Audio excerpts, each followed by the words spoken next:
What's going on? Welcome to Now to Play Games. I am one of your hosts, John, and with me is the man who knows about that one character in Crash Bash. It's Finn. What in God's name did I just say? You're referring to the hit party game for the PlayStation 1, Crash Bash.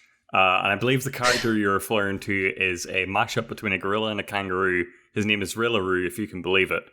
Only appeared in Crash Bash until later being added as a DLC character to the Crash Team Racing remaster. If you want some trivia about him, he is described in the manual as having the disposition of a train wreck. And he apparently is camera shy. Finn, that is beautiful. Thank you so much. I smell and feel like collusion happened because I didn't write that intro.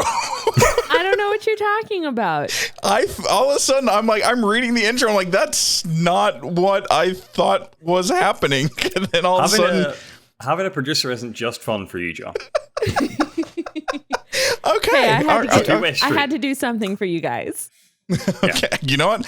I actually like this. They'll just randomly, it literally will become I Love Lamp, won't it? Or like Rose will just put something in there and I'm going to be reading from it and then it's just going to slip in something stupid. I'm going to be like, yep. Well, at least now you know to read whatever I put in there for you. More love for Rillaroo. More love for Rillaroo. Yeah, bring back Rillaroo. I read that and I'm like, I'm not 100% sure what I'm saying. Finn, buddy, how you doing? How are things on your side of the pond, as they say? I'm doing okay. Keen-eyed viewers will notice that I am in a new space. This is my new apartment, which I'll be living in for the foreseeable future. If there's an echo, it's because I'm in a big-ass living room, and I'm really feeling it right now. Feeling that echo? Feeling that living room? It's a nice living room. It's great. I'm going to have to get used to it, too, because I'm so used to your room. We've been doing this for, 2 years now? Yeah, not as much gamery stuff in the back. Normally, I'd have a shelf with all my games and a bunch of gaff on it. Right now you just see a door, little bowl there with some candles on it. Trying to tone it down, but maybe I can get some more gamery background items from one of today's stories. It's not one of today's stories? Exactly. Well, I mean, before we jump in, first, I don't know if it was just announced, but we found out that Steam Fest is actually starting up October 1st. And you, me, Rose, everyone, Playhouse Live.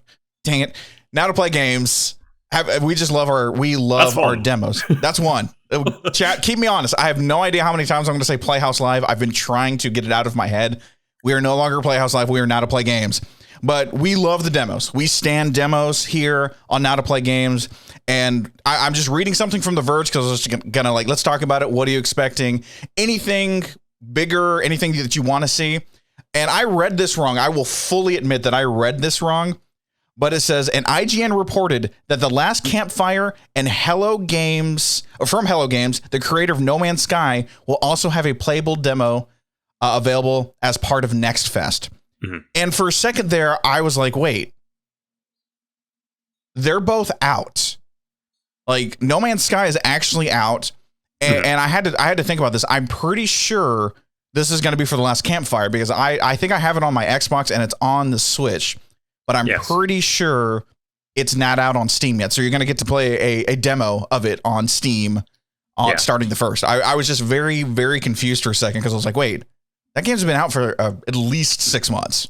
So it just recently got announced for a PC port. So that's something they're going to tout. But yeah, it has been on console for a while now. I think over a year. Something like that. Finn, I know we were talking before we started. We're going to get another demo of Tunic. Yeah, I'm not making a video this time. Every time they release a Tunic demo, it's only slightly different. They do actually do very well to show off different little parts of the game that they've been working on. It's not the same demo over and over again. I'd encourage everyone to play it. Tunic has been fantastic every time I've played it so far. I guess this means, since we're getting demos more frequently, that we're leading up to a release maybe sometime soon. No word on it yet. But I'm going to play this demo every chance I get because I love that adorable little fox Zelda action. Yeah, the last time I played the demo, it wasn't the last one, but 2 demos ago. I'm going to be honest with you. There was a boss in there that kicked my ass multiple times to a point of frustration that I had to walk away from that game. Mm-hmm. And I was like, parts. It does get difficult. I was not prepared for that. I was like, I knew it was going to be hard, but I just wasn't like, the timing was completely off for me when it came to just like getting that down. And that boss just threw shit at you. And I'm like, what the hell is happening? I'm scared. Please don't. Woozy in chat mentioning Unmetal, which is something I didn't get to play last time around with the Steam Next Fest. I don't know if it's a parody or just like a sort of like fan redux of Metal Gear Solid. It's 2D, It's like top down. But it looked very cool. I didn't get to play it last time, but yeah, I'm excited that's coming back because that looks cool. Oh, it's a parody? Okay, cool. It is a parody. Yeah, that's Sweet. what I thought. I didn't get to absorb much of it because I want to play it myself, but yeah, it looks very funny. Yeah, that developer actually reached out to me and asking if I wanted to play it a couple months ago over the weekend, because I guess they're really doing that big push of just trying to get content creators and streamers just, hey, play the game this weekend. We'll go ahead and send you a code. And we were out of town that weekend, so I had to respectfully decline. And I was very sad because I've heard it's actually very well done and like the heart's in the right place and people have been really, really enjoying it. So I look forward to that one. Anything you want to see, or is it just really just jump right in because the demos are there and see what's coming out and what we should be looking forward to? Every time I see one of these Steam Next Fest, I always look for something like a bit more high key to try and like push big AAA guys to try and get some stuff out there. Never really happens. Sometimes you'll see stuff like PC ports of bigger games, like we're seeing Last Campfire, even though that's kind of an indie game. But something big would be on my mind. But the real thing I'm looking for, just like Tunic, every time it comes up at one of these things, I'm sure to play it, is Windjammers 2. When is that coming out? I don't know, man. I don't know, but I want it. I need it. Yeah. Windjammers 2. Windjammers 2. Windjammers 1's great. I beat it over earlier in the year. It's fantastic. A lot of fun, very frustrating. We need to get like a Windjammers tournament going. I don't know if anyone would be down for that, but yes. I think we should do it. Yes. I'm 100% down to do that. Windjammers 2 go ahead. tournament. Sorry. Oh, no. I was going in. I'm ready to go. I'm sorry. Do the intro. No. You're good. Okay, so welcome to Now to Play Games, your weekly video game news dump for everything you need to know about video games. We do this live every Saturday at 4 p.m. Central, 10 p.m. British, here on twitch.tv/Now to Play Games, with an exclusive post-show after party just for you here live right now on twitch.tv/Now to Play Games. Also, thank you for following. If you can't hang out with us live, no worries, we got you covered. Just search Now to Play Games over on YouTube, subscribe to the Now to Play Games YouTube channel, and bam, all of the video game content you need to know about, whether it's Now to Play Games, this show right here, our monthly Playdate podcast, any of the conference reactions that we will do, and any of the wild, wacky things that we want to try is right there at your eyeballs' fingertips. That's weird to say. I don't know why I said it that way. While you're there, go ahead and ring that bell so you know when we're giving you just a nice, beautiful, hot, piping fresh video just for you. If you're listening to our beautiful voices in audio form, better known as a podcast, on your favorite podcast service, follow us there. Give us like us, rate us, review us. It actually really does help. We really do appreciate that. Tell your friends at work. I've told you to roll down your windows, scream at people, tell them to listen to Now to Play Games. I want you to keep on doing that, and I still need you to go to your significant other, because I know you did. I know you didn't do it last week. To go on their device and follow us so they can listen to Now to Play Games when they're grinding on their favorite RPG. But now, what we need to do, we've got four beautiful stories that we're going to talk about, including our impressions of Deathloop. Nintendo being Nintendo. But first, Uncle Finn and Uncle Jon have some good news for you, gamers. Grab your G Fuel, Doritos, Swedish meatballs, and start doing the floss, because Ikea is getting into gaming. Sort of. It's been too long since I've been to Ikea. I mostly go for the food. I don't know if that's a common thing. I just like skip in the back and go mainly for the food. I love the food. They have decent furniture. You've already derailed me. You're the first person I've ever heard that is like, dude, I just go there for the food. The hot dogs are good. The meatballs are good. The ice cream is okay. What more could you want? Finn, I am flabbergasted at you right now. Wait, really? I've had the Swedish meatballs. I've never had the hot dog. I didn't even know they had ice cream.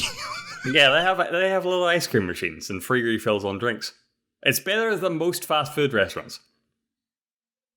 I need to now go. Rose, what are we doing after this? Do we need to go get some Lane's chicken and go to Ikea, and then have leftover. Yeah. Then have a second dinner. Like, go directly to the exit, right? Like the doors don't open from that side, but if you see someone coming out, that's your moment to strike. You get in at the back, you can go directly to the food aisle, because otherwise they make you go through the whole thing, and it's like, I already have tables.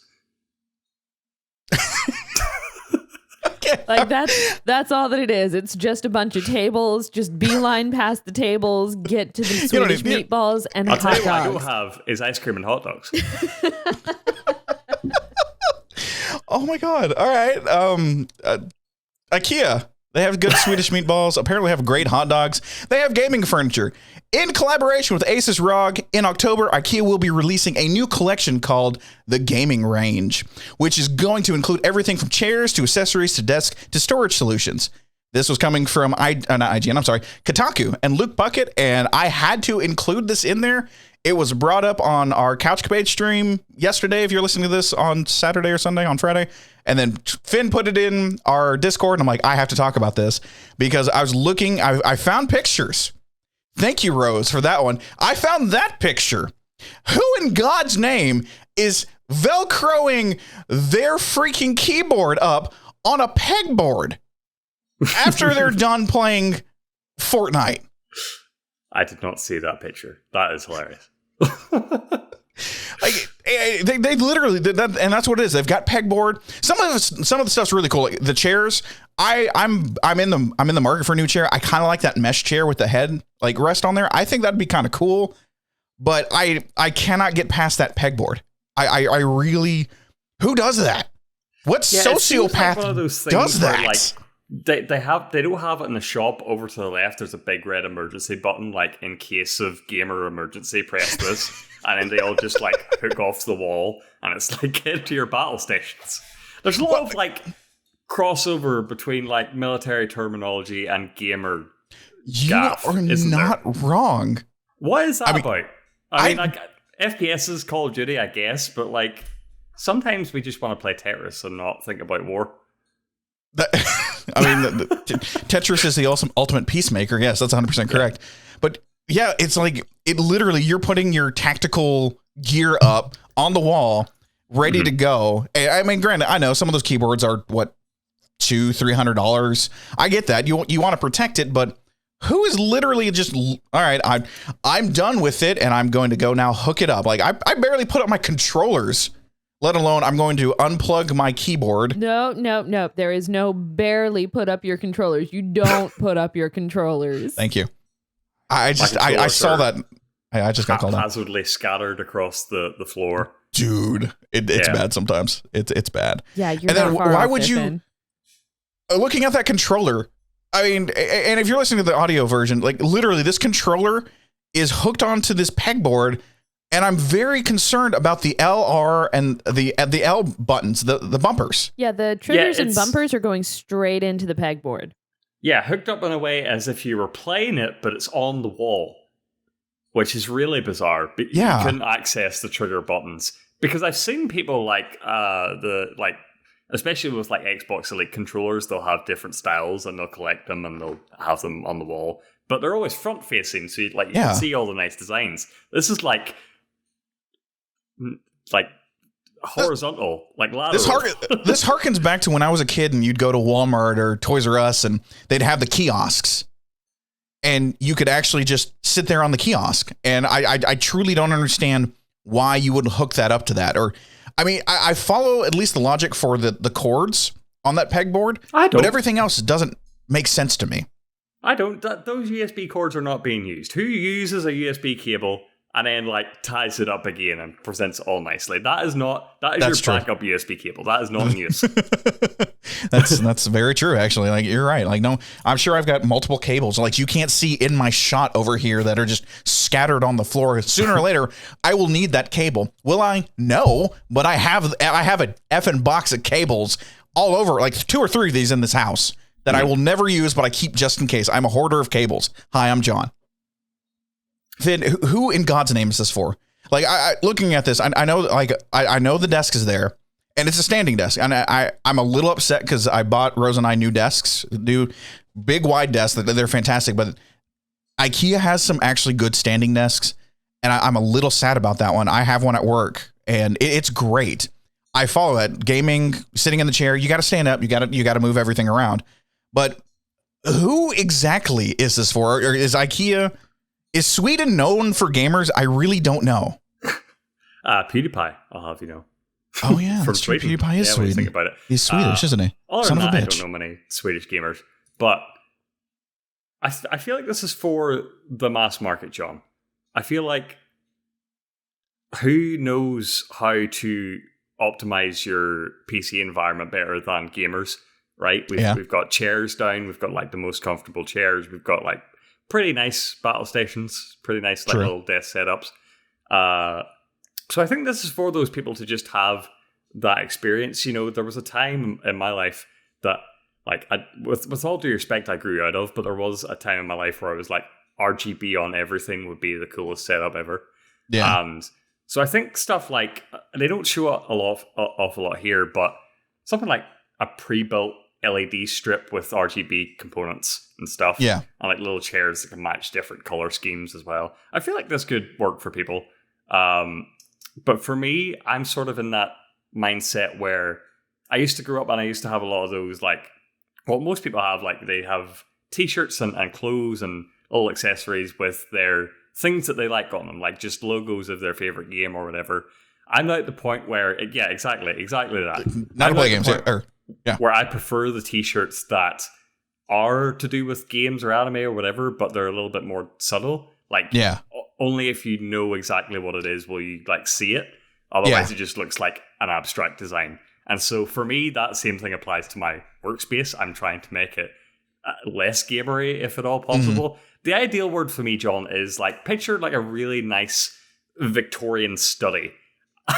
And just like a PC slid in there. That's what my battle station would be if I could have one. Yeah. I know. I don't know if you can see the full shot. I was going for a sort of Japanese like toy store. So I've got crap all over the wall, and since Rose and I now have two separate offices, I'll actually clean this up. But no, I get that. Clothes wise, like I'm trying to find like nice shirts that I can wear to work. That if you know, but it's not like bam Mario, but more just like a little logo of the question block right there on the chest or something like that. That's something I'm looking for, and I like the subtlety of it. So I think that would be kind of cool. Just subtle. Yes, I play video games. The IKEA Republic of Gamers collection does not scream subtle. Although like the desk on its own isn't bad. Like the chair on its own isn't bad, but when it's all set up, especially like the background they have where it's like Tron, it looks pretty, so it could work, but like I don't know. Like this is a gaming like racing chair sort of deal. It's not the X Racer chair. It's one of the like cheap knockoff ones, and it works fine. It doesn't really like, if you can see like the color thing on it, it doesn't look gamery, but it doesn't look not gamery. It's only really there if you look at it. Yeah. But I feel like again, like a lot of people are more into games now, and a little more acceptable. Like, set up their home offices in a way that makes sense and is good for them being there for a long time for both work and play. So I feel like this makes sense, and IKEA is trying to capitalize on it. Yeah, I mean, tacky as hell though. Hate it. Tacky as hell. I don't like it. I like the black, but tacky as hell. So I'm good with what. Like I said, I'll look for a chair, but nothing really appeals to me. But honestly, you're probably gonna get a good price and put together pretty well if you have someone like Rose who will put together everything, because I don't know how to do the furniture part. It sucks. I'm hard at that. Building furniture. I'm weird. All right. Nintendo does what Nintendo does. And that's how we need to start this one off. I'm going to be absolutely honest with everyone. Nintendo does what Nintendo does. So, the Switch SOLED, I was going to say SWOLED, and I slipped up on that one. It is coming. SWOLED. It's a SWOLED. It's coming in a month, less than a month, in October. And we've all been trying to figure out, are we going to get a price cut to this bad boy, to the original Switch? So we got the Switch Lite, we got the version 2 OG Switch, and we got the SWOLED. Well, friends in the UK, Finn, you get a price cut. Here in America, we do not, and I don't understand that. Coming from, again, Kotaku, the Nintendo Switch has received its first price cut in certain parts of the world, dropping from, oh God, is that pounds? I think that's pounds. No. So in Europe, it would be euros. You have listed it here as pounds. That is the pound symbol, but it should be euros. I believe that's from the Kotaku thing as well. They listed it as pounds. Pounds, okay. Euros. If it's a C with 2 lines in the middle, it's euros. Okay. If it looks like an L, it's pounds. It's an L. Like the abbreviation for pound is LB. LB. So it's 330 pounds in Europe and 280 pounds in the UK, down from 270 and 260 respectively. But while fans hoped the same would happen in the US, especially with sites like VGC insisting a price cut is coming, Nintendo says no such thing is happening. That sucks. I don't understand. I don't understand why price cuts are happening in specific parts of the world instead of just across the board.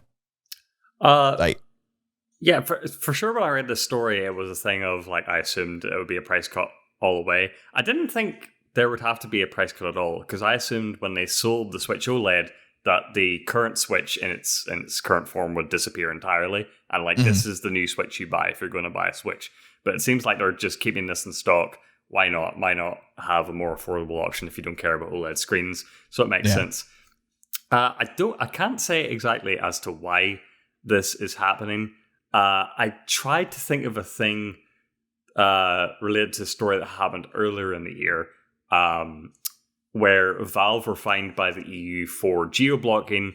The reason for that was because in the EU, you obviously have countries of different economic situations. You have really rich countries like France and UK generally, versus sort of Eastern Bloc countries, Latvia, Estonia, that are less median income. Yeah. So normally what you want to do there is you want to price things regionally. The EU have a thing where, at least with digital goods, and this is where it sort of falls off rails with the Switch stuff, is that you have to be able to access the same things everywhere, right, for the same price with digital goods. So you can't geo-block stuff. So Steam were sort of left in a situation where, okay, we either cut off the lowest end of the spectrum with regards to price, so that some people can't afford it, or we lower it to where it's really, really cheap for some other EU citizens. Okay. That comparison doesn't really apply because this is a physical product. So that regulation I don't think would apply. I have no idea, but honestly, when you think about it, video games have been so expensive over here for such a long time. True. Video games are £70, which is roughly equivalent to $98, which even when you factor in that American prices don't include tax, that's still about a $20 difference. So I'm going to take this win, and I'm going to sing Ode to Joy, which is for those who don't know, is the EU anthem, and is also the theme you hear when you complete a stage in Peggle. You know the one I'm talking about, the one. I know what you want to say. Yeah. That really is the anthem? Yeah, that's the anthem of the EU. Not a lot of people recognize it because it's not a national anthem, but it is technically the anthem. It legitimately is. I remember learning that when the EU started in my French class. No shit.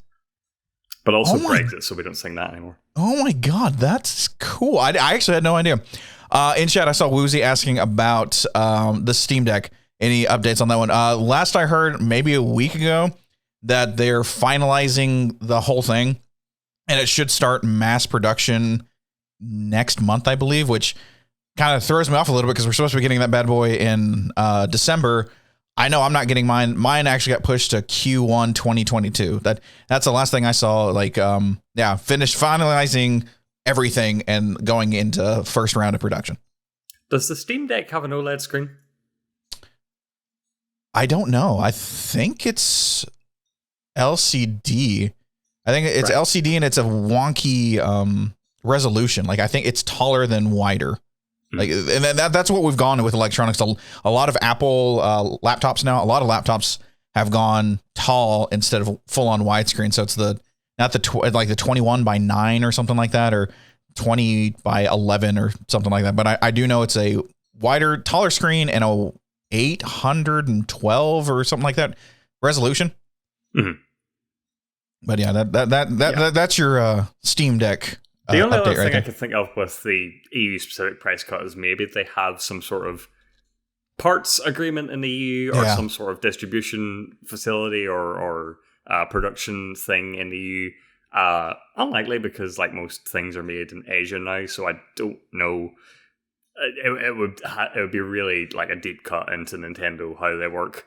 But there's certainly, unless it is just a thing where they're trying to, of course, with the, like I said, like you've completely different spectrums of income, so maybe they're just trying to even it out to appeal to like more people that way.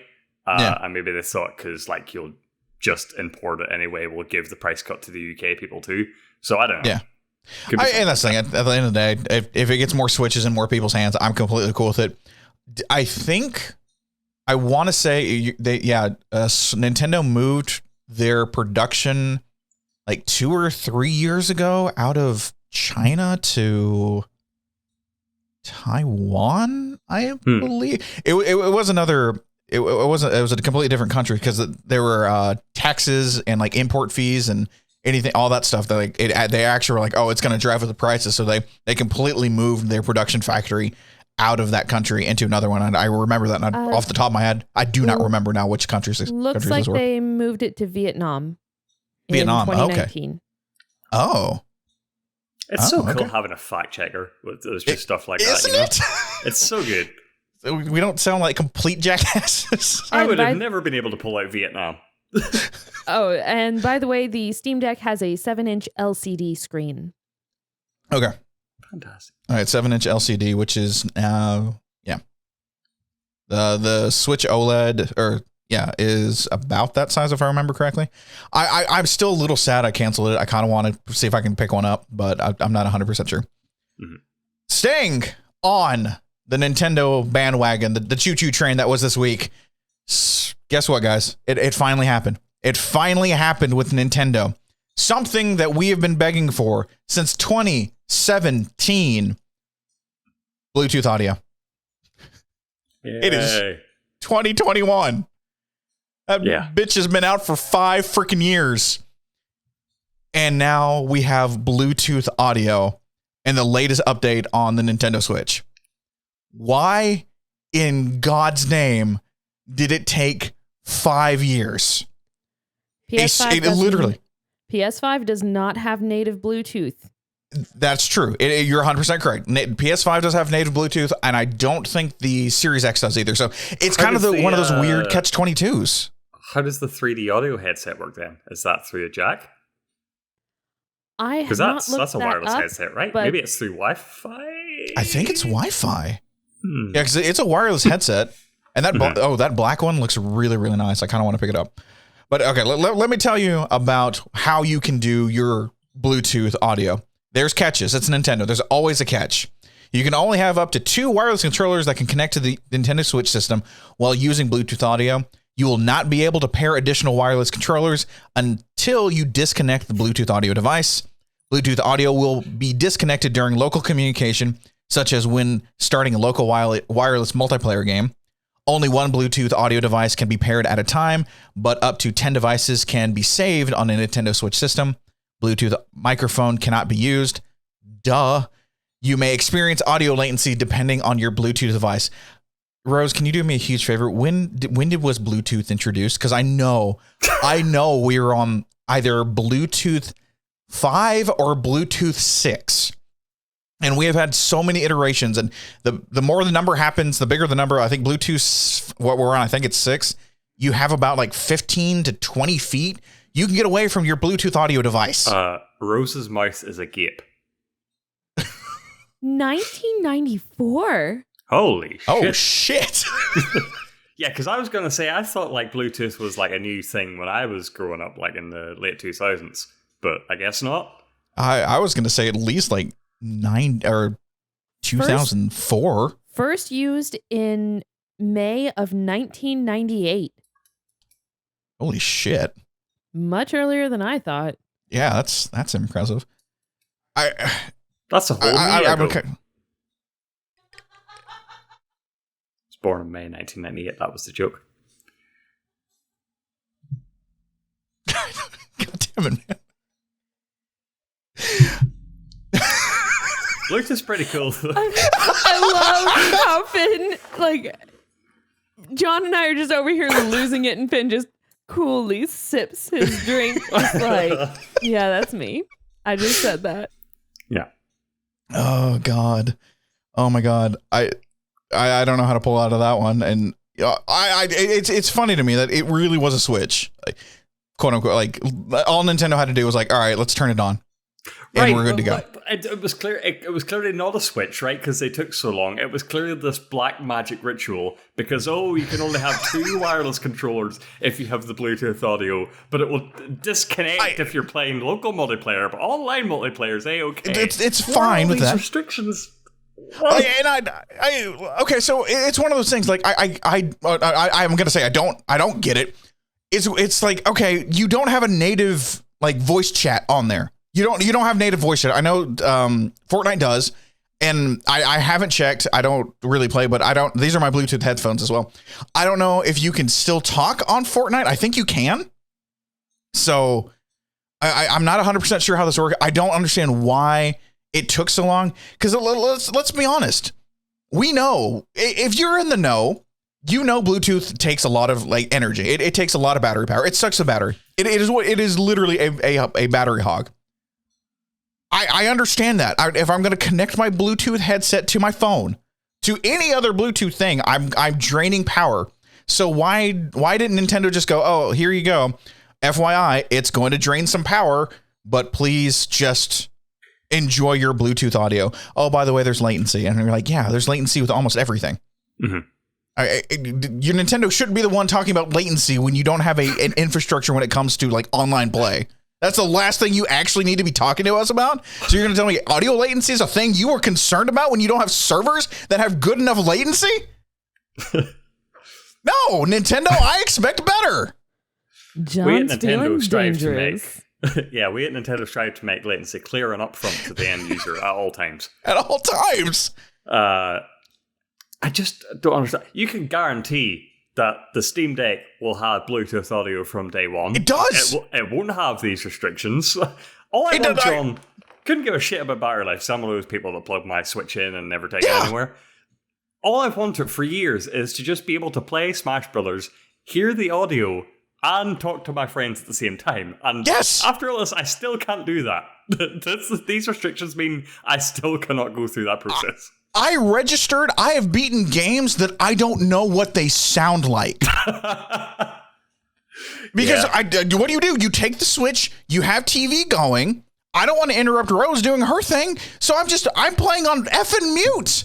Mm-hmm. And I've come to realize I don't know what games sound like. And I've turned up games sometimes like, oh, okay, I'm going to go in the office, or I'm going to go in the couch space, and I'm going to be like, oh, let me turn up the game. Holy shit, this is what this game sounds like? How long have I been playing this game? 16 hours? What? All the characters in Hades are British? What the fuck? I didn't know that! Really? It's just, I'm with you. Like, God, I've got the S21 Ultra. I plug this bitch in every night. I know it's going to actually drain battery. Nintendo, you don't have to tell us. Just give it to us, man. Yeah. It's one of those things where, like, I'm glad there's competition in the market now because, if you care about audio, headphones, and all that stuff, go get a Steam Deck. If you want to play a Mario game, though, you better have good speakers, I guess. You better have good speakers or something. You know? All right, last thing on Nintendo, and we'll get out of this and start talking about some Deathloop. Finn, you put this in there. I wanted to talk about this as well. So apparently we're getting a new Nintendo controller. Coming from The Verge, Nintendo has a new wireless controller in the works based off this FCC filing or listing the company filed Tuesday via Vooks. I don't know if they pulled this stuff. The new device has received the model number HAC-043, which, if it matters, is one model number higher than Nintendo's wireless SNES controllers from 2019.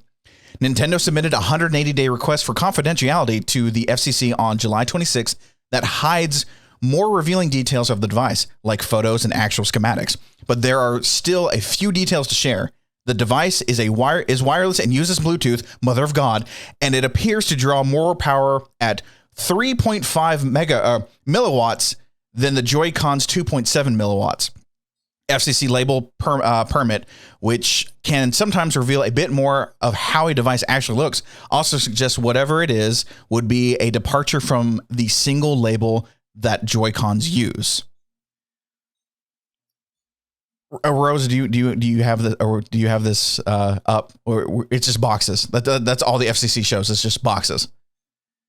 Right, Woozy, you're right. Nintendo. It's Nintendo. Finn, just in the wildest of dreams, what in God's name is this? What do you think this is? Gotta be honest, John, I was not listening to that whole rant because I was doing maths in my head about what 180 days relates to in terms of months.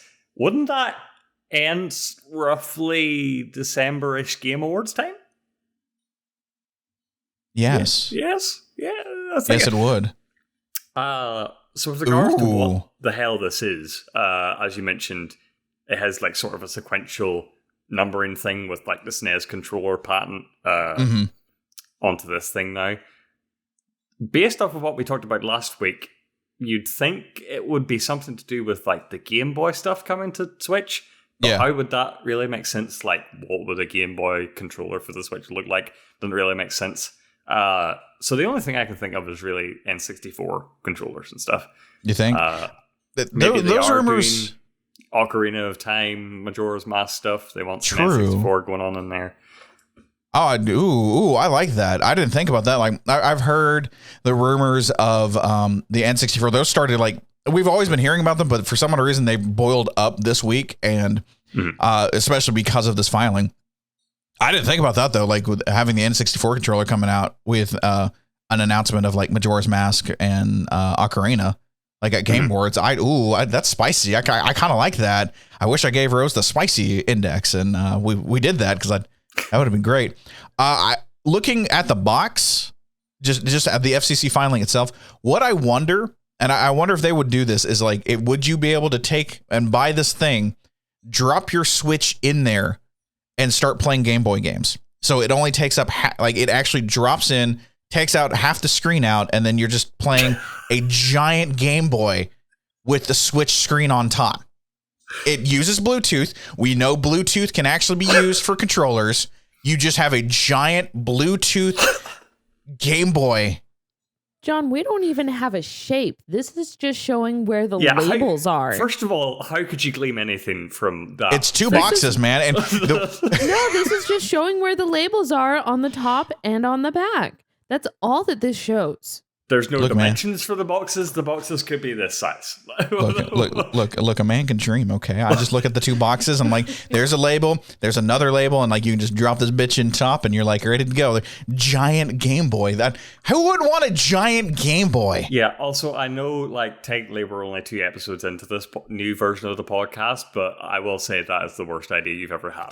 Cutting off like half the screen to make it vaguely resemble a Game Boy, like with a cardboard box. Yes, Nintendo gave you cardboard. We bought it. You know I'm not wrong. Like you said cardboard. We were given cardboard. Yeah, Labo Game Boy Edition, I guess. I mean, Labo Game Boy Edition. Let's go. Let's go. Finn, please do not give him ideas. I mean, who wouldn't want Labo Game Boy Edition? That's yeah, actually I wouldn't either. I'm going to be absolutely honest. I think that sounds stupid. Yeah. What am I talking about? You know what I do want to talk about though? I want to talk about Deathloop. I really, really want to talk about Deathloop. First off, Finn, how far are you in on Deathloop? Again, you asked me this on Twitter earlier. I have no idea if there's a game clock in that game, so I have no idea what my actual time is, but it feels like 6 hours. 6 hours? Okay. If you want like more of a precise measurement in terms of like without spoiling anything, I've just gotten to I'm about 2 or 3 like missions beyond the part where it says like, hey, you're free now. We've explained all the stuff, like go do what you need to do. Okay. All right. So yeah, we're actually kind of in the same spot then, it sounds like. Because I'm actually in the same like a third mission in on just go do what you want to do. Right. All right. Let's do some quick things real fast. First off, let's just talk about the review scores, and we have a reason why we're going to talk about the review scores.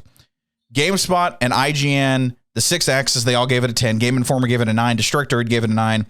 Let's see, Press Start gave it a 9. Easy Allies 8. VG 24/7 5 out of 5. VGC 5 out of 5. Open Critic has it at an 88. Had it at an 88. Hold on, give me a second. I need to pull that back up because I think it's actually at a 90 now. Let me grab that.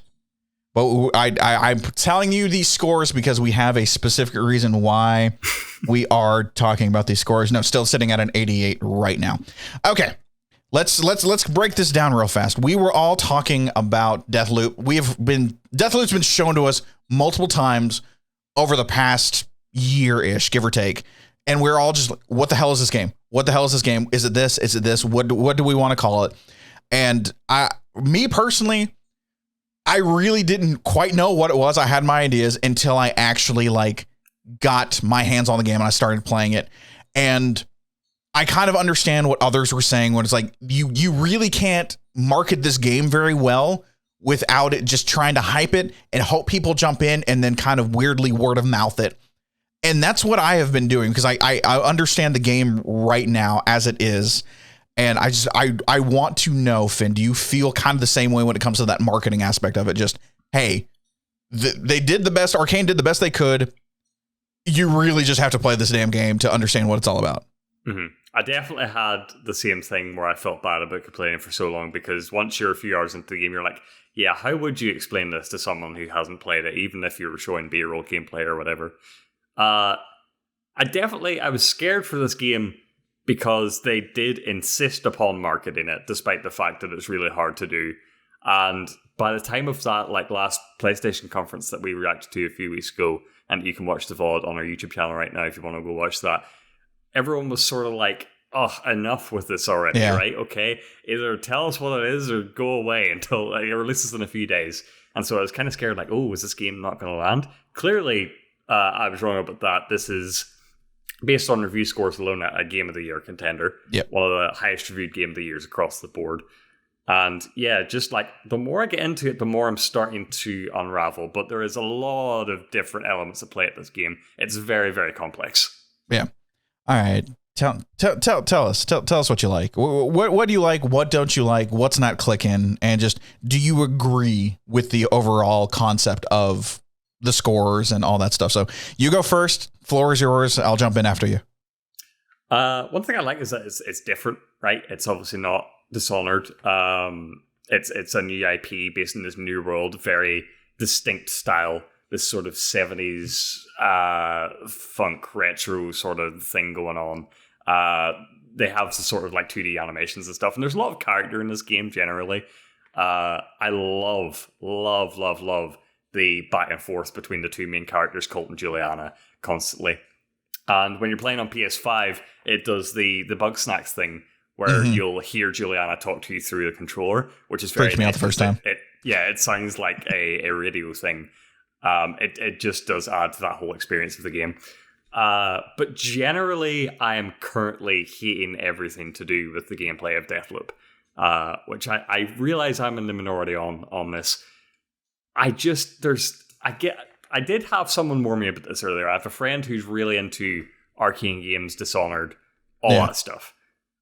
And as there's so much to digest in this game, I feel like I would have an easier time if I'd played Arcane games before. But because this is my first delve into this genre, I'm trying to learn how Arcane game design flow works along with the mechanics of this game, right? And that was the big thing we were talking about for a long time. Is this game a roguelike? Is it not? The answer is yes and no. It's both. It's neither. It's very weird. So you're trying to learn all this, and the game does throw a lot of information at you. So yeah, I'm trying to figure all this out, and the game is, once you're in combat, it becomes very intense very quickly.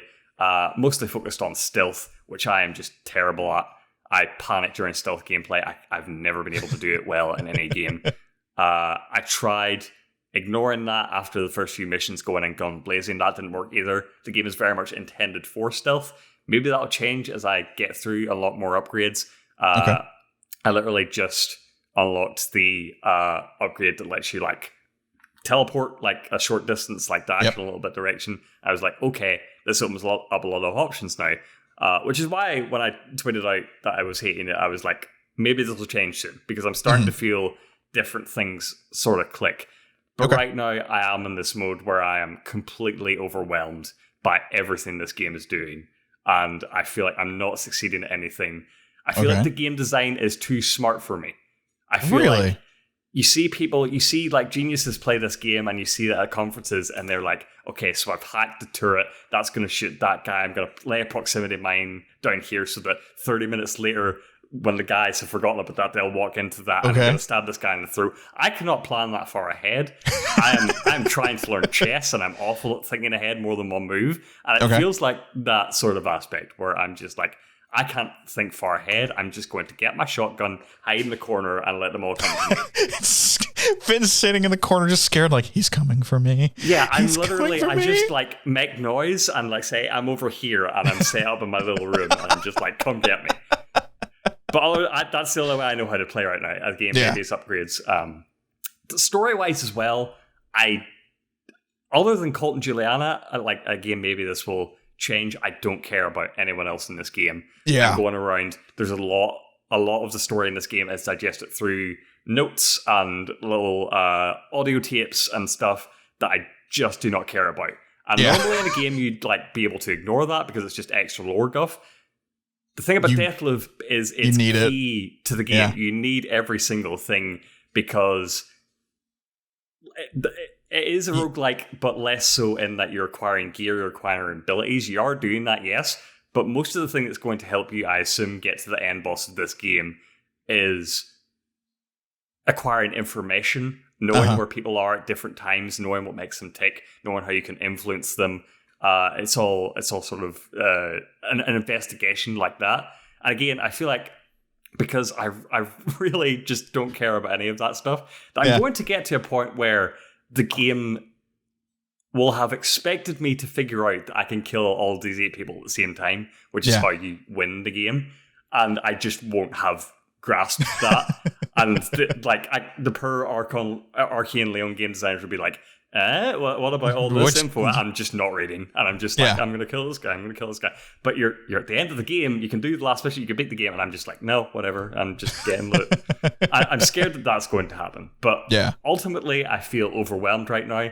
I feel like that's going to settle down as I delve more time into it, which I normally don't like. I'm normally pretty hard on games that are like, you won't get it until you're 15 hours in. It's like, why? Why do that? Yeah. No, I'm with you on that one. Like, why? It's one of those things, and this is a completely different discussion of like, how long does the tutorial need to be comparative to how long the game is to beat?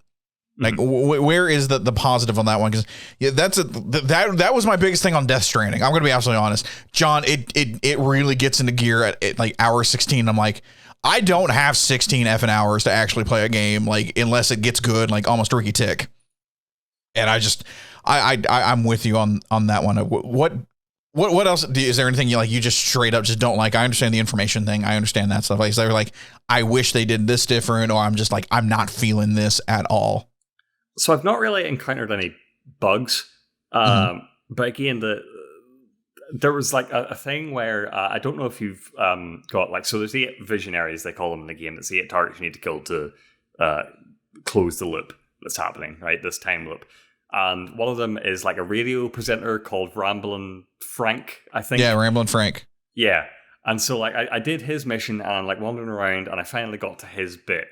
And so the interesting thing about Ramblin' Frank's mission is that you by default have this ability as Colt where you can die twice and not have to reset the whole loop, lose all your gear, that stuff. So it's a little bit generous in that way. But in order to get into Ramblin' Frank's compound, you have to get this card, and that card disables that ability. So if you die, you're dead, you have to reset the whole loop. Oh, okay. That was frustrating, first of all, because I kept dying this thing, but I was like, whatever, I'm doing this in the morning, so I'm not really losing all that anyway. Yeah, by the way, the game takes place over 4 stages, morning, noon, afternoon, and evening. So I was doing this in the morning, so I didn't really lose that much every time I failed. I finally got there, and you go into Ramblin' Frank's little room. By the way, the reason you need this card that disables your ability is it's the only way to open doors in this compound. So I go into Rambling Frank's room, and because it's stealth mode, I'm like, okay, I'm going to kill him last. I'm going to explore everything around so I know what I'm going into. So Rambling Frank's here on the ground floor. I go up to the first floor, which is his little room, and he has the thing where it's like, okay, take this card off me, and I get my ability back. I'm like, awesome. Even if I fail against Rambling Frank, it's fine because I have the ability. It's there. Yeah. So I go back down to Rambling Frank. Can't get in the door. He's in this little pod. I was like, okay, I got rid of that thing too soon. My bad. So I stand in front of like the little window because he's got a little like radio presenter studio window where he can see out of, and he starts talking to me, and he's like, "Yeah, you're here to kill me, whatever." And I'm just like looking around because I don't care what he's saying, looking for loot, whatever. And I go away, and then he's like, "What? You're leaving?" And he stops the dialogue, and so he's just like sitting in there. I'm just like, what do now? And so I leave, like I go out of the compound, I come back, and he's like outside of the thing now, so I kill him. And it's not just enough to kill the guy. For the mission, for each guy, you like need to get something off them for like the information thing, gather more information. And for whatever reason, his gun that you need to complete this quest was stuck in the ground. And so I just couldn't complete that quest. I was like, all right. Oh God! Just got to reset that whole loop again. So I haven't finished that quest yet. Okay. After all that, I haven't finished that. Just still haven't done it yet. But just little things like that, like me going up to like the second floor, like I thought I should do in a stealth game, punished me. And just little things like that where I'm just not in that. I don't play a lot of stealth games. Yeah, and that punished me for it. So interesting. We're in the same place. I haven't gone after Frank yet. I went after the other one. Like, so I've got the reset. But I've got two abilities. So I've killed two visionaries. I've got the teleport, and then I got one where you can actually, if you throw the ability around people, they all connect. So if you one shot one of them, they all die. And so I've been using the hell out of that one, and that's been great. But like, and again, sorry, just before you go on, I've seen that ability before. I haven't got it yet, but that's another example of where I think the game design is too smart for me. Because the only thing that will happen when all those enemies are connected is that all the enemies will be shot. I'm not clever enough to like, hey, throw this guy off a cliff and all of them get thrown off a cliff, or like some sort of like Rube Goldberg machine. Yeah, they have to be in a, and that's what I've been doing. They have to be in a very specific area. Like you'll see the lines like disconnect from their minds if they're too far away. So they have to be in proximity with each other. I just started using it like about an hour ago. Like before we jumped on, I was actually like, I need to play a little bit more because I think you were ahead of me, and I just started using the hell out of that one. I've been killing like 5 enemies, one shotting in the head, all of them. I've taken a very odd approach to this game, and that's what I'm trying to do with like every game now. Is like I'm going to do something different. I suck at stealth games. I really do. That's a true story. It's a very true story. I suck at them so much. So I've literally been taking my time, and I feel stupid because I'm like crouched and I'm sneaking and I'm watching and I'm perching and I'm like, all right, where are you going? If I shoot you, hold on, let me scope the area. Who else is going to find you? And I've been doing that, and I've been doing it okay. But there's been times when I'm like, shit, I didn't mean to kill you. Time to take the shotgun and just go to town. I have not been punished like you have, though. Like, if I screw up and I'm just like, who cares? It's shotgun time. I clear everything out, and the game just keeps on going. Like, I've grabbed a turret, and I've thrown a turret out, started the turret, had everyone run that way, and came around and started just silently killing people. Like, always faces the wrong way for me. It's always looking at me. And I'm that's happened. Run out, grab it, and run back into my little hole. I've had that happen. Like okay, so there's something. It's on damn wheels. I didn't know that until I threw it one time, and it rolled, and I was like, "Oh, you son of a bitch!" Because I don't know why. As Cole, I chunked the damn thing. And it flipped and then pointed at me, and I'm like, that doesn't do me a damn bit of good. What the hell are you doing? And I tried to run, and people started catching me, and I was like, screw it, shotgun time, and I started blowing everyone away. And like, oh yeah, I Leroy Jenkins this shit sometimes. Like, I will stealth it, I'm good, and I'll use my knife. My favorite gun for the longest time was the freaking nail gun. Oh yeah. Like, headshotting in the nail gun was great. And then I pre-ordered the damn thing, and I got the collector's edition, and I have a silenced gun. So the first like 5 hours of this game, I've been using the nail gun. I'm like, wait, what did I get for my pre-order? Oh, it's a silenced weapon. Shit. All right, screw you, nail gun. I'm going to start using that one now. I'm like, it is so much better. But I freaking, I didn't know how to play this game. As soon as I took the Hades approach to it, game clicked. Like instantly clicked with me. And I'm like, oh, I get it now. Because I played Dishonored 1 on YouTube. For the life of me, it would punish the shit out of you if you didn't do it stealth. Like, because I have to have a good balance. Like, I can do stealth as best I can, but if I need to just take the guns out, dual wield, and just go to town cowboy style, I'm down with it. Just don't punish me to do that. Let me play my game how I want to play my damn game. And this game has just done that for me. I started just launching, like, grenades at people, and it doesn't do anything. Like, in the sense of just, oh, we're dying, and that's it. And I'm like, all right, cool. So now I can just go clear everything out and just do it. Like I truly freaking love this game. Like it has been just so nice to just take the Hades approach to it.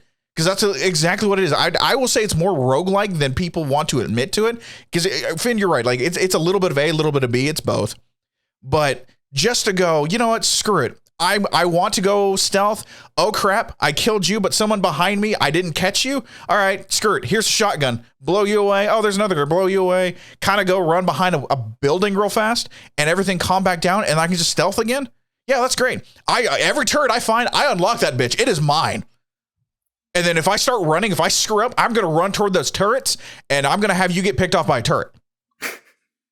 Oh God. I just feel like people need to, you or whoever needs to watch me play this game and figure out what I'm doing wrong. Because it is just like a silent movie sometimes where like it does punish me for trying to do what it wants me to do and also not doing what it wants me to do.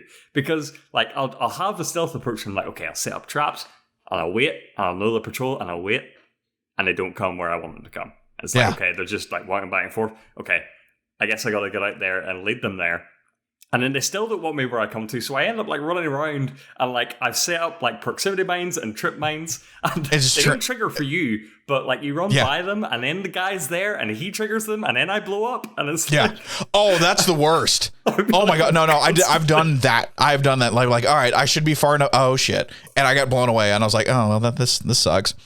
So I'm going to tell you, take the Hades approach to it. Like just full on go rogue on it. Like literally this is that game. If you can get that, because Hades clicked with you. If you get that mindset, I guarantee you'll go and stop. And with your idea of like, you're not paying attention to any of that shit. Like when it comes to what you're listening to and what you're reading. No, I'm not doing the same thing. Why? Because it tells me at the end of the freaking level going, oh, hey, Juliana doesn't want me to do this. I should probably go do this. Oh, Mr. So-and-so is actually going to with so-and-so over here. I'm going to look at that. Yeah, I'm not reading any of that crap because it is such hand-holdy in a very nice way that I'm like, okay, cool. As long as I find it, the system's going to do its thing for me. I don't have to worry about that. I just have to kill the people. Mm-hmm. I'm now on the list. Here's where I think the game goes into genius level, though. Because we were talking about a long time about, like, one of our many confusions about this game is Juliana. Right? Mm-hmm. What's her role? How does she work mechanically? All this stuff. So I don't know if you've tried this, John, but I had a little bit of time before the podcast. And it was just enough time where it's like, I can't make any meaningful progress in my playthrough as Colt. But as soon as you've done like a mission or two as Colt, it unlocks the Protect the Loop mode where you play as Juliana, invade other people's games and try and stop them.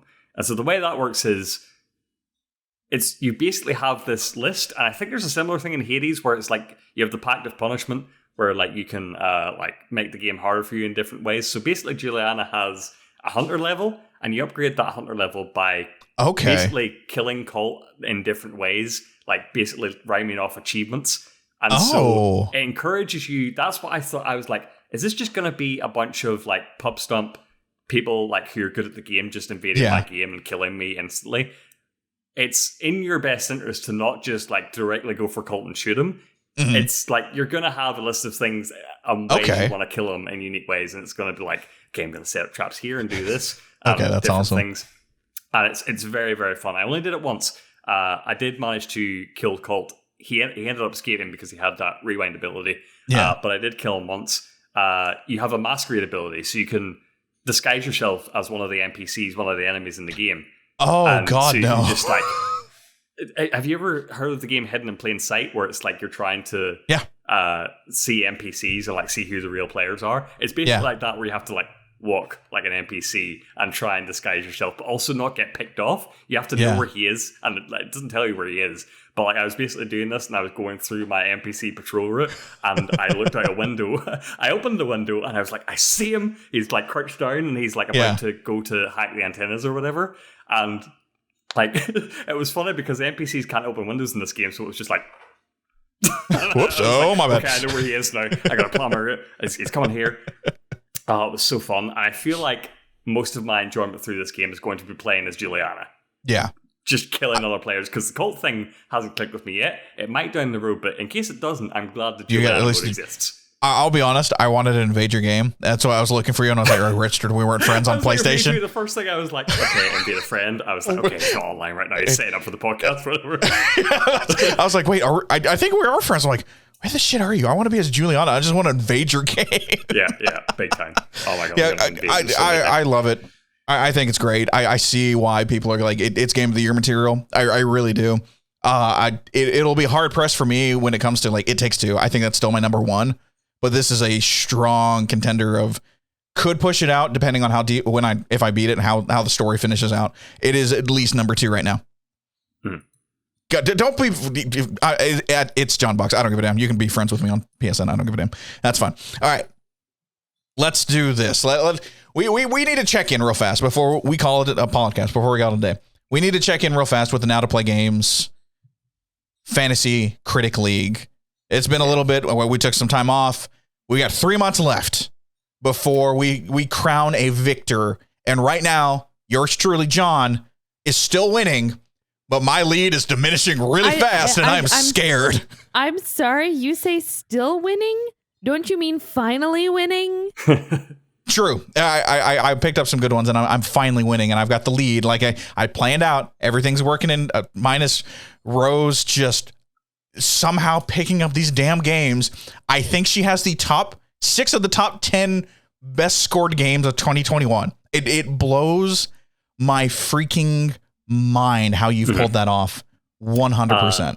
John, I have stats if you would like to hear them. Let's hear some stats, baby. Because we're well into the year now. A lot of games have been released, and so I've compiled some stats for us. All right. I have 5 different stats I've got. The first one is average score per released game.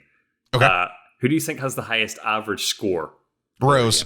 100%. Rose, absolutely. Yeah. Her average score is 83 per released game. God. Which is pretty damn good.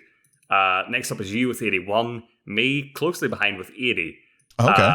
Tim with 74 and Keith down there with 70. So he's breaking even over there. Mm. The most released games are the person with the most released games is Keith. He's got 11 released games, but the lowest average score. So he's going for like, I don't care if they're good, just have them be out in 2021, which is not a bad strategy, to be honest. No, it's really not. Yeah. The fewest released games is me. I've only got 5 games released so far this year. Really? Only 5? Only 5 so far. Wow. I thought that I'm going to have a big Q4, John. Oh, okay. Wait. I've got it up. Actually, I'll just bring it up here so I can see. Your Q4. What do you have? All right. So you got Forza Horizon. Well, actually, finish your stats first, and we'll go through what we got left coming up. Finish your stats. So the next stat is a fun one. Most delays. Who do you think has had the most delays this year? Yes, I've had 4 delays. That is Gran Turismo 7, Horizon Forbidden West, Breath of the Wild 2, and Overwatch 2. I've had several delays too. You've had 2 delays, to my knowledge. Oh, I thought it was more. Lego The Skywalker Saga, which you have since dropped, and Sifu. Sifu was a big hit for Sifu. you. Yeah, John, you've had 3 God of War. I was like, I've got 3. Yeah. Ghostwire Tokyo and Teenage Mutant Ninja Turtles. You still have a few drops. You've like your 2 drops available, so you can drop those at any time, pretty much. I can't. Why not? They got counterpicked. They got counterpicked. That's true. Yeah. Ragnarok and Ghostwire Tokyo both got counterpicked. Shredder's Revenge was after our point, and so I can't drop that. Right. You can I tried just to be safe. Like what you drafted in the first round. Right. Yeah, that was a good rule. I'm glad I've added that. Yeah, I'm not, but yes, I respect the rule. Fewest delayed games is Tim with 2 King of Fighters and Stray. Stray did good. delayed. Don't know why I blanked out on how the word delayed was worked. it ever a 2021 game? I don't feel like even at the beginning trailer, I don't think it got a release year. I think it just might have been something we assumed would come out. I think we all assumed. Part of me is like, I think we saw 2021 at the trailer when it was announced, but I truly do not remember, to be honest with you. Mm-hmm. All right, looking at that, let's see what we got coming up. Just because we're gonna do this next year. Projection wise, let's just go ahead and projected points, which obviously really do mean nothing. But projected for how the league's gonna end, looks like I will be ending up with 118 points. Rose will be 114. Finn, you'll be at 84. I disagree. Tim, I do too. This is just projected. This is their thing. I fully disagree with this. That's what they're saying. So, you know what? Screw that. Let's not even worry about that one. Games coming up, which we're either going to be. We got Kenna Birds of Spirits. That's Rose. I've got Lost Judgment, which actually already is sitting at an 84. So that's going to give me 14 more points, depending on if that stays. Apparently, that's Lost Judgment. We won't get into it, but I was listening to a couple of the reviews and people talking about it. It gets into some heavy shit, and I'm like, oh.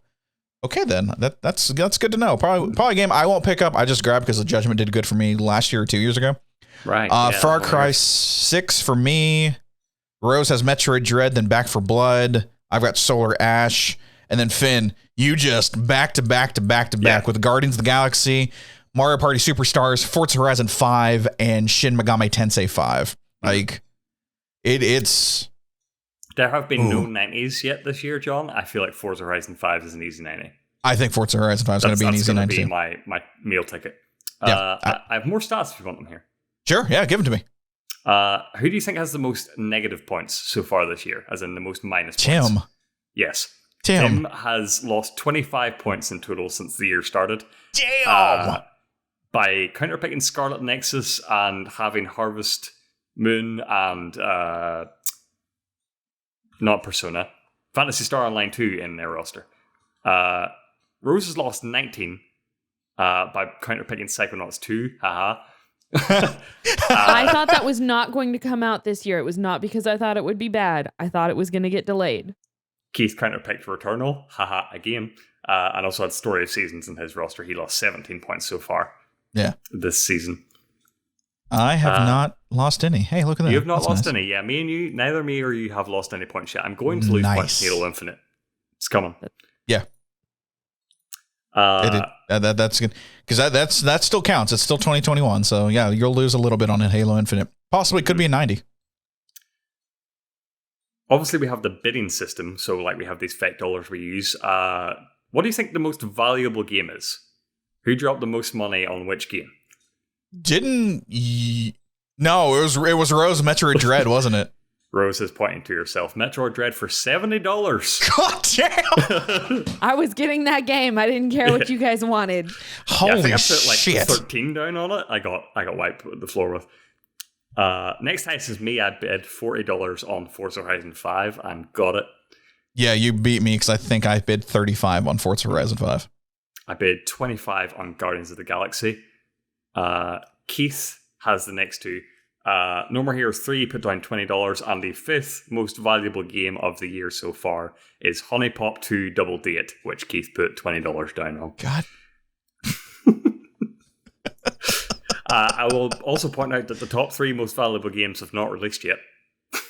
Yeah, that's true. That is Metroid, Forza, and Guardians of the Galaxy. So we'll see how that goes. How are you feeling about Guardians after that? After it's showing, Luke, less confident. Less confident. Okay, I'm kind of the same way. I'm like, I just wanted to do good. Less confident. Yeah, I wanted to do good, but yeah, after that last showing, I'm like, I don't know about that. I think it will perform better than Avengers, but not by much. I think it'll still net me points, but not as much as I thought it would.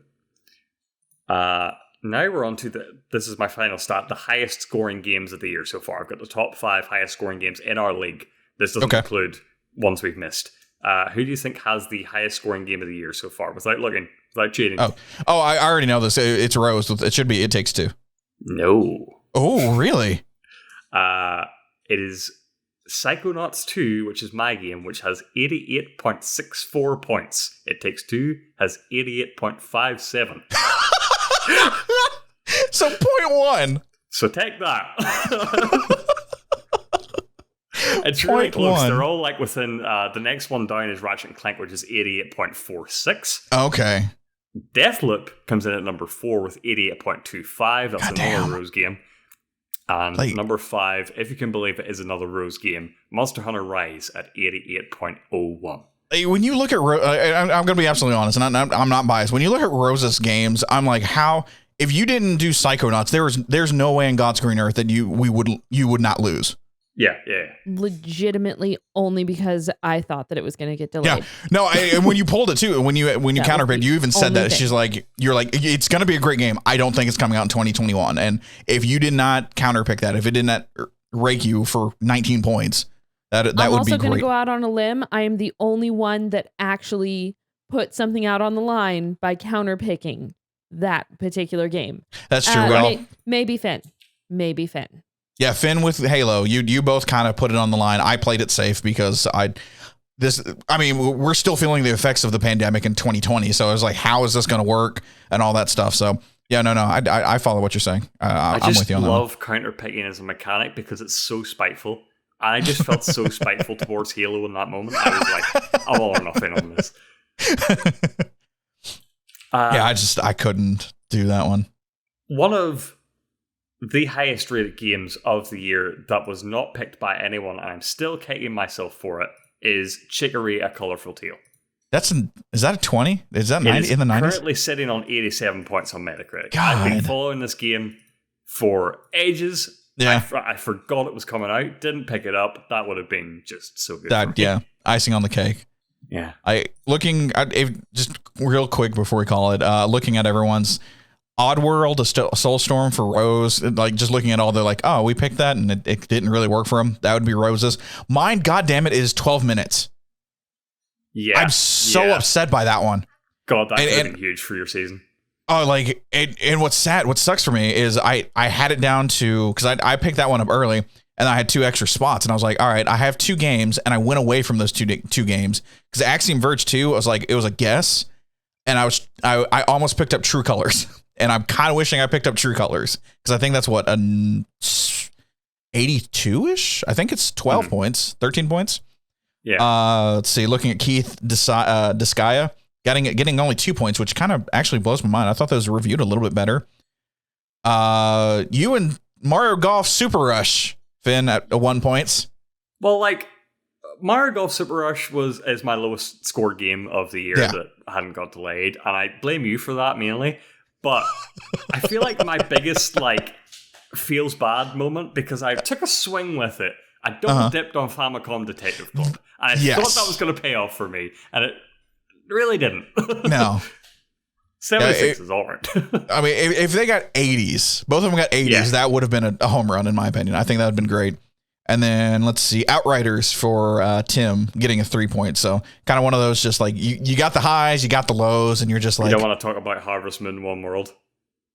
No, I don't. I'm trying to be positive. I don't want to actually get into that one because that one's just like, God. The way you could spin it positively is that if we didn't have the new mechanic this season with regards to negative points, he would be even more on the hole. Oh yeah, he would be dead. He dead in the water. There's no way in hell he would have pulled out on that one. Positive. No, that's not that positive. Fair enough. I still feel good about my chances though, because you think about it, right? Our average scores are pretty similar, me and you, John. Yes. And with the games looking to be released, and I still have 1 game left to fill my roster, we're gonna be around the same number of games released. Yeah. I am worried about Rose though, because she will have more, and her average score is the highest so far. Yes. Don't think We Are OFK is coming out. I'm going to be absolutely honest. Metroid Dread, that's a crapshoot. It's either going to get a 78 or a 91. There is literally it's Metroid, it's Nintendo first party. It's going to get an easy 90. Do you think it's going to get an easy 90? Well, I said that with Mario Golf Super Rush. And exactly. 71, so. And then Kenna, I think Kenna's going to pull in a solid 85.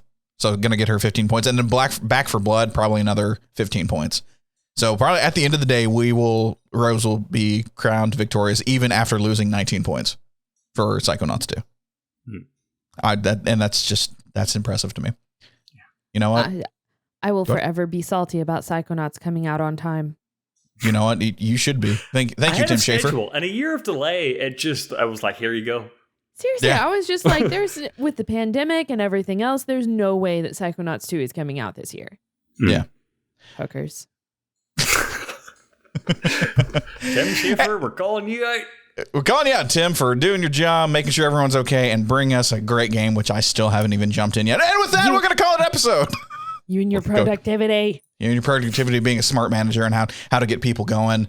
This has been Now to Play Games podcast. Thank you so much for hanging out with us. If you're here live with us on twitch.tv/Now to Play Games, say right where you're at. We're going to do a quick little post show, hang out with you guys, answer some of your questions in chat, so get those ready. If you're watching the video on the Now to Play Games YouTube channel, don't forget to subscribe. Pause for effect. Thank you for subscribing. If you're listening to us on your favorite podcast service, give us a follow and review. We really appreciate it. You are the best. And with that, I'm Finn. That's John. Rose is our producer. Now go play your games. I'm never going to get that right. And we'll see you next week.